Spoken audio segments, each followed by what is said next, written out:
me présente. Je suis Chantal Gamache, présidente de la Fondation de l'École secondaire de Mortagne, enseignante à l'école et parent d'élèves. Quel est l'impact, dans le fond, de la Fondation dans l'école?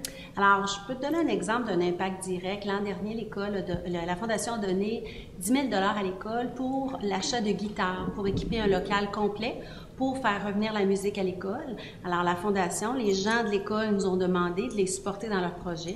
La Fondation a pu leur donner 10 000 $. Et on a aussi donné un autre 10 000 $ à 34 projets qui naissaient dans l'école, où les enseignants font leurs demandes, comme je te disais un petit peu plus tôt, et nous, on étudie les demandes et on donne les sous, tout dépendant du nombre d'élèves impliqués dans les différents projets. Alors, l'an passé, on a donné un 20 000 $, ce qui donne un impact direct à l'école. Ah, c'est fun. Puis comment avez-vous décidé de faire partie de cette fondation?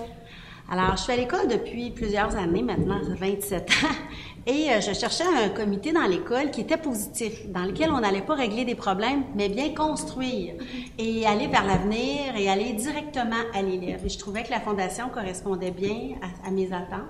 C'est pour ça que j'ai eu envie de m'impliquer. Ah, c'est intéressant. Puis sinon, quel est votre rôle, vous, en tant que présidente de la Fondation? Alors, je dois présider, évidemment, les assemblées, collaborer avec l'équipe de direction, je dois coordonner les rencontres et les différentes équipes. Alors, on travaille j'ai un trésorier qui travaille avec moi, un secrétaire, et en tout, on est 7 membres, mais je dois vraiment présider, coordonner, chapeauter tous les projets que la Fondation met sur pied. Et puis, comment trouvez-vous vos fonds? Est-ce que vous faites... Alors, oui, on a différents fonds. Alors, il y a la contribution volontaire des parents. Les parents ont sur leur facture, sur la facture d'un élève, une contribution volontaire auquel ils peuvent nous donner des sous. C'est pas obligatoire? Non, pas du tout. Alors, c'est vraiment écrit contribution volontaire. Ensuite, on a des dons qui nous viennent de différents organismes, que ce soit politique ou d'aide, exemple, la Croix-Rouge de Boucherville, le Club Lion peut nous envoyer des dons. Ensuite, notre deuxième mandat, c'est d'organiser des activités de levée de fonds. Nous, on organise ici à l'école depuis plusieurs années un tournoi de golf.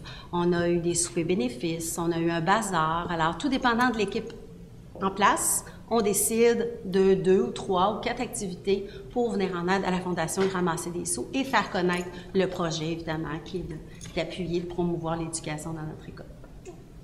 Et puis, comment organisez les rencontres? Alors, on se rencontre tous les 3e mardis de chaque mois. L'école nous offre une salle de conférence et c'est après les heures de classe là, que le comité se rencontre.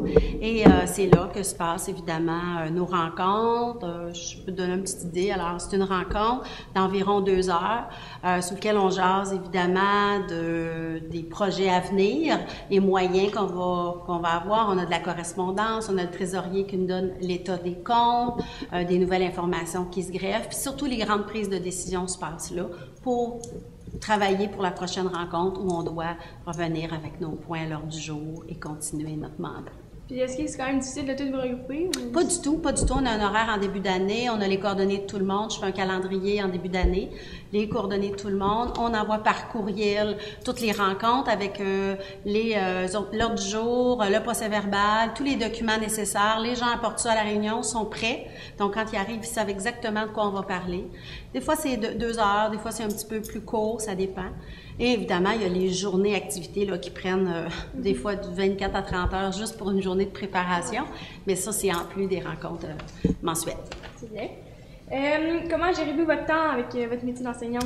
Alors, étant donné que j'habite tout près de l'école, c'est assez facile pour moi de me déplacer, mais je prépare surtout mes choses de la Fondation le soir. Si j'ai besoin de venir après les heures de classe, mais je prépare les rencontres. J'ai de l'aide aussi. N'oubliez pas que j'ai un trésorier qui s'occupe de toute la partie finance et j'ai une secrétaire, alors qui s'occupe de mettre sur ordinateur, tous les documents. Donc ça, c'est déjà beaucoup d'aide. Quand tu as des gens avec toi qui travaillent, tu as juste à coordonner le tout, ça va bien. Alors ça se fait principalement dehors de mes heures de classe. Mais si j'ai besoin dans l'école, pendant la journée, d'aller rencontrer des gens, soit pour réserver les locaux, soit pour donner des documents, alors c'est facile pour moi, en ayant l'autre mandat que je suis enseignante à l'école, de faire le lien direct avec la direction de l'école. Alors je suis sur place, je peux voir ce qui se passe, voir aussi le fruit de ce qu'on redonne. Puis est-ce que ceux qui font partie de ces fondations-là sont obligatoirement obligés de travailler à l'école? Pas du tout. Normalement même, il y en a même, ça fait pas des années qu'il y a des gens de l'école. Alors, dans l'école, ici, il y a des enseignantes. Il y en a qui agissent comme enseignantes, il y en a qui agissent aussi comme parents d'élèves. Si tu veux, je peux te dire aussi. Alors, il y a la directrice de l'école qui fait partie de la fondation. On a 2 commissaires au niveau de la commission scolaire qui se sont impliqués. Il y en a une, c'est une ancienne enseignante à sa retraite, et l'autre, c'est un ancien élève de l'école. Eux autres sont là depuis l'ouverture, en 1991. Alors, la Fondation existe quand même depuis longtemps. Il y a 2 enseignantes de l'école qui sont aussi parents d'élèves, et il y a un employé de la Caisse populaire des Jardins de Boucherville. Parce que toute notre partie financière, nos comptes sont avec la Caisse populaire, étant donné que l'école offre le service de la Caisse populaire jeunesse. Alors, on a quelqu'un de la Caisse avec nous. Puis, dans le fond, qui fait partie de la Fondation? Bien, c'est ça, c'est ces membres-là. Mais aussi, il peut y avoir des élèves. Il peut y avoir des élèves qui viennent, alors, ça exige une contribution volontaire mineure pour faire partie de la Fondation. Il faut se présenter aux élections.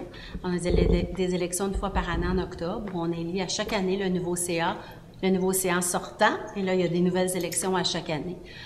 S'il y a des élèves qui veulent venir comme membres, on n'a aucun problème.